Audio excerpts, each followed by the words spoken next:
Oil, egg, పాలు అన్నీ చాలా యూజ్ అవుతున్నాయండి. ఎంతోమంది చాలామంది ప్రెగ్నెన్సీ వాళ్ళు కొనుక్కోలేరు, చాలామంది డబ్బులు లేని వాళ్ళు ఉంటారు, చాలామంది ఇవన్నీ చాలా యూజ్ అవుతున్నాయి. కొన్ని మాత్రం ఇస్తున్నారు. గవర్నమెంట్ నుంచి చాలా మాకు యూజ్ అవుతున్నారు. చాలా థ్యాంక్స్ అండి గవర్నమెంట్కి. బాగా మమ్మల్ని తీసుకొస్తున్నారు, తీసుకున్నారు అని పంపిస్తున్నారు.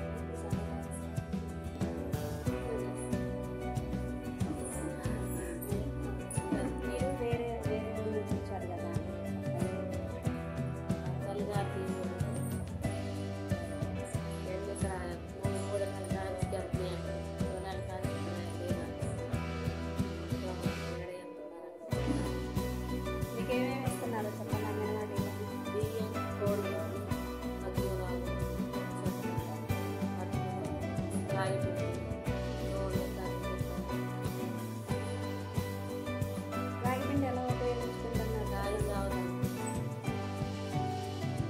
మీరు చెప్పండి. మరి శనివారం అంగన్వాడీ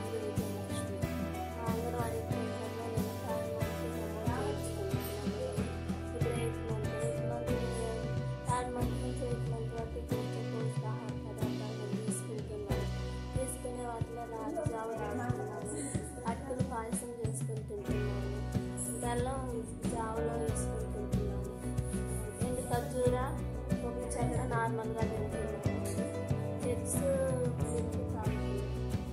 చాలా మాకు గవర్నమెంట్ నుంచి మంచి పోషకాహారాలు అందిస్తున్నందుకు చాలా థ్యాంక్స్. మీరు చెప్పండి. ఫస్ట్ మంత్ దగ్గర నుంచి నేను ఇక్కడే జాయిన్ అయ్యాను. నాకు ఇక్కడ ఇచ్చే ప్రతి పోషకాహారం నాకు చాలా ఆరోగ్యంగా క్షేమంగా ఉంటుంది. రాగి జావను ప్రతిరోజు తాగుతున్నాను, అటుకులు వేస్తున్నారు, అటుకులు జావ, పాయసం వేసుకుంటున్నాను, చిక్కీ వేస్తున్నారు, చిక్కీ కూడా ప్రతిరోజు తింటున్నాను, బెల్లంలో శనగలు తింటున్నాను. ఇక్కడ ఇచ్చే ప్రతి ఆహారం నాకు చాలా ఆరోగ్యంగా ఉంటుంది.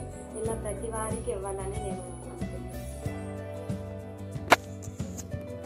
మీరు చెప్పండి అమ్మ. మీరు మీ అమ్మాయికి ఇంటికి తీసుకెళ్తున్నారు కదా, మీరు ఎలా ఇస్తున్నారు? మీ అమ్మాయికి ఏ విధంగా ఉపయోగపడుతుందో చెప్పండి. అన్నీ ఇస్తున్నారండి. గుడ్డు, పాలు, చక్కెర, బెల్లం అన్నీ ఇస్తున్నారు. అటుకులు, పట్టుకులు అవి చేసుకొచ్చి అమ్మాయికి రుచి పెట్టండి.